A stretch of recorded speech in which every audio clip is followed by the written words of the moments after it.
అల్లూరు సీతారామరాజు జిల్లా పాడేరు సమీపంలోని Vanjangi Kanthamma view point వద్ద కొండచర్యలు విరిగిపడ్డాయి.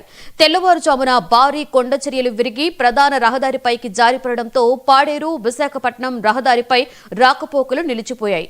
సమాచారం తెలుసుకున్న పాడేరు నియోజకవర్గ టీడీపీ ఇన్ఛార్జ్ మాజీ ఎమ్మెల్యే గిడ్డి ఈశ్వరి సంఘటనా స్థలానికి చేరుకుని స్థానిక అధికారులతో పరిస్థితిని సమీక్షించారు.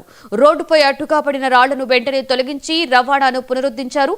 ఈ కార్యక్రమంలో CI Deenabandhu, SI Suresh Kumar, MRO Bheemaiah పాల్గొన్నారు.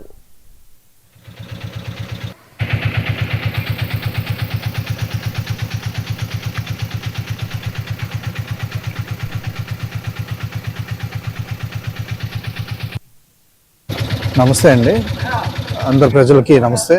మనకి వేకువజామున అంటే సుమారు 4 గంటల ప్రాంతంలో ఈ పాడేరు వడ్డాది పాడేరు ఘాట్ రోడ్ ఏదైతే ఉందో మనకి వంజంగి కాంతమ్మ వ్యూ పాయింట్ దగ్గర కొండచీరలు పెద్ద పెద్ద రాళ్ళు విరిగిపడి రోడ్డు పాక్షికంగా దెబ్బతింది. అలాగే బౌల్డర్స్ అంటే రాళ్ళు కూడా పెద్ద పెద్దవి పడ్డాయి. దానివల్ల మనకి ఏంటంటే ట్రాఫిక్ కూడా అంతరాయం కలిగింది. అయితే ఇమీడియట్గా ఆర్ఎండ్బి డిపార్ట్మెంట్ వారు, పోలీస్ శాఖ, అలాగే రెవెన్యూ డిపార్ట్మెంట్ వారు కోఆర్డినేషన్తో గౌరవ జిల్లా కలెక్టర్ గారి ఆదేశాలు, ఆర్డీఓ గారి ఆదేశాల మేరకు మేము ఇక్కడ వెంటనే చర్యలు తీసుకోబడింది. బౌల్డర్స్ ఏవైతే ఈ రాళ్ళు ఉన్నాయో అవి కూడా తొలగించబడిపోయాయి.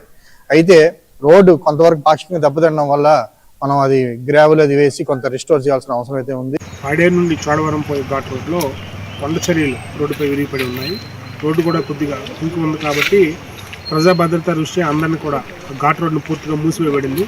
కాబట్టి ప్రయాణికులందరూ గమనించాల్సింది చోడవరం ఘాట్ రోడ్ని పూర్తిగా అవాయిడ్ చేయవలసిందిగా చేస్తున్నారు. ఆల్టర్నేటివ్ రూట్స్ ఏవైతే ఉన్నాయో అది కానీ చింతలు కానీ చూస్ చేసుకోవాల్సింది. మళ్ళీ పూర్తిగా పునరుద్ధరణ చర్యలు ప్రారంభించిన తర్వాత కమ్యూనికేట్ చేస్తాం, అప్పుడు మాత్రం అలౌ చేస్తాం. అంతవరకు ప్రజలందరూ కూడా